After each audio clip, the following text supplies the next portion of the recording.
Adegan saat ini Dian akan tetap memberikan perhatian, memberikan dukungan serta bantuan kepada Tias walaupun tinggal di kontrakan bersama Yuni. Bukan tanpa alasan, hal itu karena sebelumnya Dian sudah berusaha mengikuti dan melihat sedang kesulitan keuangan dan lain sebagainya. Maka dari situlah Dian sebagai suami yang harus bertanggung jawab memenuhi kebutuhan istri. Nah, itulah yang menjadi dasar dan alasan kenapa Dian harus tetap membantu Tias. Karena itu semua kewajiban sebagai suami. Jika Dian membiarkan Tias dan tidak memberikan nafkah, maka dirinya akan merasa berdosa. Sebaliknya, Tias juga harus mau menerima semua bentuk bantuan yang diberikan Dian karena dirinya sedang kesulitan. Jadi pada intinya perpisahan tidak menjadi penghalang buat Dian dan Tias bisa bertemu dengan bersatu. Dari perpisahan itu akan menjadi pelajaran berharga dan perjuangan untuk membuktikan kalau mereka memang saling membutuhkan satu sama lainnya dan saling mencintai di hati masing-masing. Dan itulah yang membuat baper dari kebersamaan Dian dan Tias yang tidak akan berpisah atau bercerai. Justru semakin mereka dipisahkan oleh Hani dan Gino, maka mereka justru seperti magnet yang akan tarik-menarik satu sama lainnya. Dan itu adalah fakta dan kenyataan yang ada di alur cerita, terutama di adegan hari ini. Awal adegan, Tias dan Yuni dibuat kaget dan tertegun ketika melihat barang-barang banyak sekali berada di depan pintu rumah kontrakan. Mereka nampak bingung karena barang tersebut tidak bertuan, alias tidak ada orangnya yang mengantarkan. Hingga endingnya muncul Dian yang nampak menemui Tias dan Yuni untuk menjawab rasa penasaran tentang barang-barang tersebut. Nah, dari barang tersebut memang sengaja dibeli dan dikirim Dian sebagai bentuk bantuan dan perhatian sebagai suami yang mencintai Tias. Lalu apa yang terjadi dan apakah bantuan Dian berupa barang-barang yang dikirim akan diterima Tias dan Yuni? Tentu saja akan diterima karena mereka berhak mendapatkannya. Tidak hanya Dian yang mencoba membantu Tias dan Yuni di rumah kontrakan, bahkan Gino sebelumnya juga sudah ada niat mengirim barang-barang dan bahan makanan ke rumah kontrakan Tias. Gino mengirim barang atau bantuannya kepada Tias dan Yuni lewat pesanan online. Lalu apakah barang-barang bantuan Gino akan diterima oleh Tias? Tentu saja akan ditolak sama seperti sebelumnya. Sebab Tias wajib menolak pemberian bantuan dari laki-laki yang bukan suaminya. Karena di balik bantuan yang diberikan Gino ada udang di balik batu, alias tidak ikhlas karena mengharapkan imbalan untuk bisa memiliki Tias sebagai gantinya. Maka dari situlah menjadi dasar dan alasan Tias harus menolak bantuan dari Gino.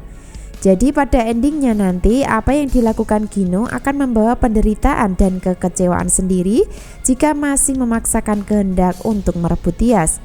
Akan semakin menarik dan seru sehingga membuat baper ketika Dian tetap melanjutkan perjuangan di balik kerintangan yang diciptakan Hani dan Gino di alur cerita untuk memisahkan.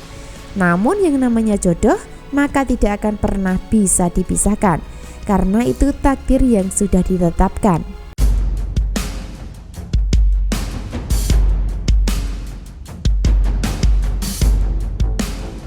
Adegan lain, Hani sebelumnya kan sudah mendapatkan informasi dari Abel ya. Dari informasi tersebut adalah Dian terus mengikuti dan terus memperhatikan Tias saat di taman, sehingga Hani merasa kesal dan kecewa hingga kelihatan marah. Namun marah Hani ditunjukkan kepada Tias yang disalahkan dan dituduh menjadi pelakor dalam rumah tangganya. Jadi ketika Dian memberikan perhatian kepada Tias, maka Hani dan Abel justru mengambing hitamkan Tias yang bersalah.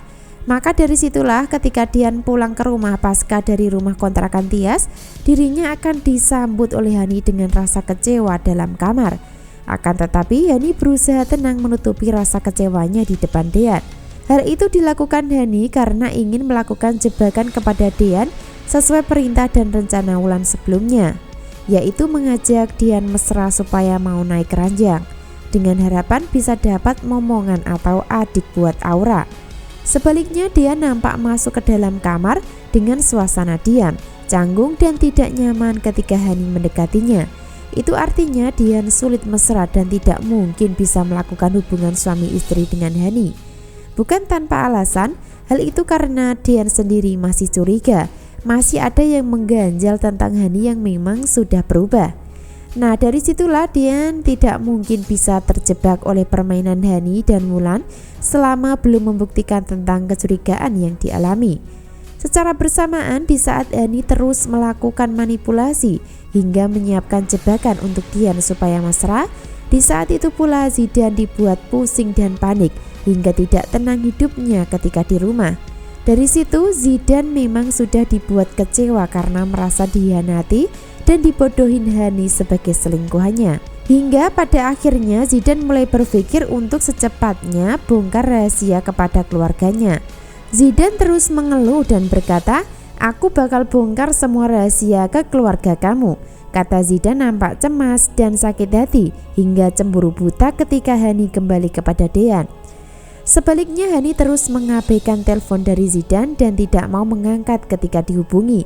Jadi wajar jika Zidan tidak terima dan punya niat bongkar rahasia secepatnya tanpa pedulikan apa yang terjadi nantinya. Lalu apakah rencana Zidan bongkar rahasia akan berhasil?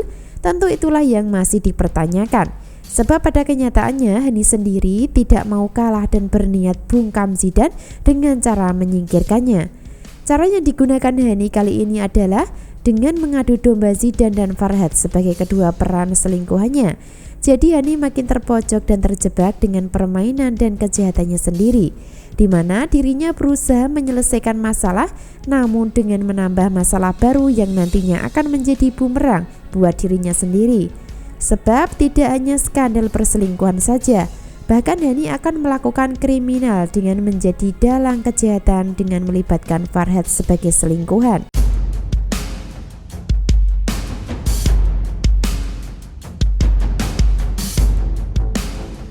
Bisa disimpulkan adegan selanjutnya Hani dan Farhad akan menjadi pasangan selingkuhan sekaligus pasangan kriminal yang melakukan kejahatan terhadap Zidan.